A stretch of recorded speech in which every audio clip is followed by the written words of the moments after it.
Okay, so we've already seen several masterful ways in which Catullus uses language in this poem. This video is going to focus on his verbs and something very interesting that he does with them between the two lines. The first thing that we're going to do is remind ourselves which of these words are the verbs.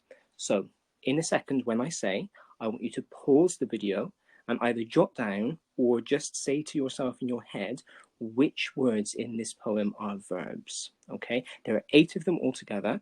So see if you can identify which 8 words are the verbs. When you've done that, unpause the video and we will carry on with the lesson. Please pause the video now.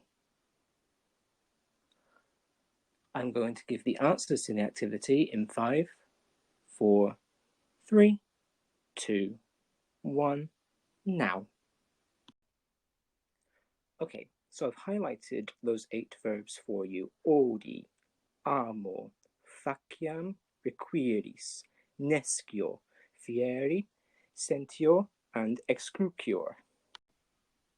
So there is a reason I've highlighted them in the way that I have, and that's the crux of our lesson today.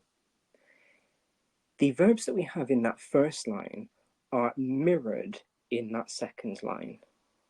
Each of the verbs are related, but they're related backwards. For example, odi, I hate, is our very first word, highlighted there in green. Our very last word, highlighted there in green, excrucior, is I am tortured, I am crucified. Remember that cruc in there is the origin of the English word crucified. It's also related to the word crux that I used at the beginning of my sentence here, but that's by the by. So we have I hate and I am crucified, both very intense negative emotions. Next we have amo, I love, and sentio, I feel. Again, both of those are related. We have love, which is something that you feel. Faciam, there in blue, I do, is related to fieri, to happen.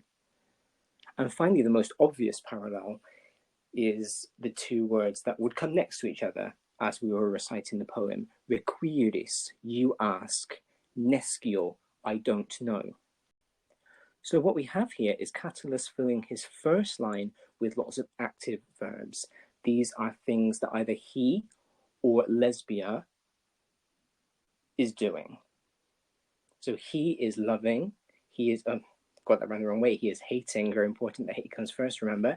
He is hating, he is loving, he is doing, she is asking. Then in the second line, even though they're not in the passive form, we have more passive actions. We have ways that those verbs in the top line are manifested internally. They become an internal part of the poet. So you are asking, I don't know. I am doing, this happens. I love, I feel. I hate, I am tortured.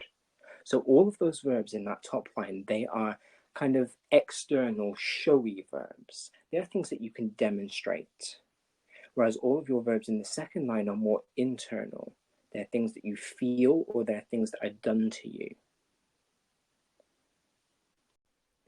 So even within how the verbs are structured, we've got that duality that we've talked about before. We have the odi et amo there at the beginning. I love and I hate, that duality there. Now we've got the duality between the external and the internal, things that I demonstrate and things that I can't. Now remember, if it's true that Catullus was having an affair with Lesbia, if it's true that Lesbia was married, as classicists think, he might not have been able to externally demonstrate his love to her. It might have just been lots of, their relationship might have been full of lots of I feel, I think. And so again, we have this possible case of the relationship was good but has gone sour. There was this opportunity where I could demonstrate how I feel about you, and now I can't. I'm not going to show you that I hate you, but I do feel it. So even within how the verbs are structured within the poem, within that mirroring that we have this idea of the duality, we have this idea of the relationship going south.